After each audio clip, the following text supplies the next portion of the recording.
بەکارهێنانی ڤاکسینی دژە کۆرۆنا بەردەوامە.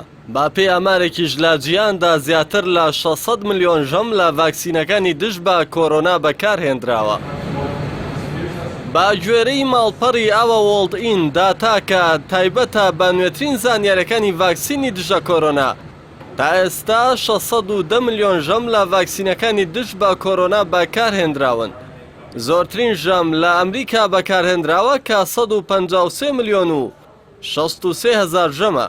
دوای ئەمریکا چین بە 119 ملیۆن و 82 هزار ژەم لە ڕیزبەندی دووەم و هیندستان بە 68 ملیۆن و 79 هزار ژەم لە ڕیزبەندی سێم دێت. بەراورد بە چڕی دانیشتوان ڕێژەی بەکارهێنانی ڤاکسینەکان لە ئیسرائیل لە بەرزترین ئاسدایە کە بۆ 100 کەسێک نزیکەی 116.8 ژەمە ڤاکسین بەکارهێنراوە. کیشوەرەکانی جیهان بە شێوەیەکی یەکسان ڤاکسینەکانی دژ بە کۆرۆنایان تێدا دابەش نەکراوە. لە ڕووی زۆری وەرگرتنی ڤاکسینی دژە کۆرۆنا کیشوەری ئاسیا بە وەرگرتنی 260 ملیۆن و 13 هزار ڤاکسین لە ڕیزبەندی یەکەمدا دێت.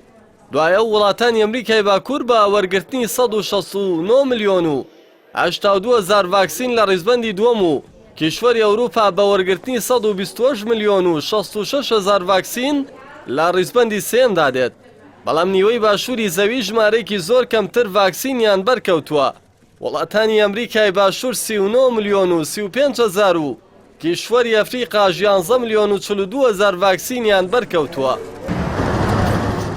ڤایرۆسی کۆرۆنای نوێ کۆڤید-19 لە ئێستادا بە زیاتر لە 200 وڵاتی جیهاندا بڵاو بۆتەوە و زیاتر لە 130 ملیۆن و 206 هزار حاڵەتی توشبوون بە ڤایرۆسەکە و زیاتر لە 2 ملیۆن و 820 هزار حاڵەتی گیان لەدەستدان بە کۆرۆنا تۆمار کراون.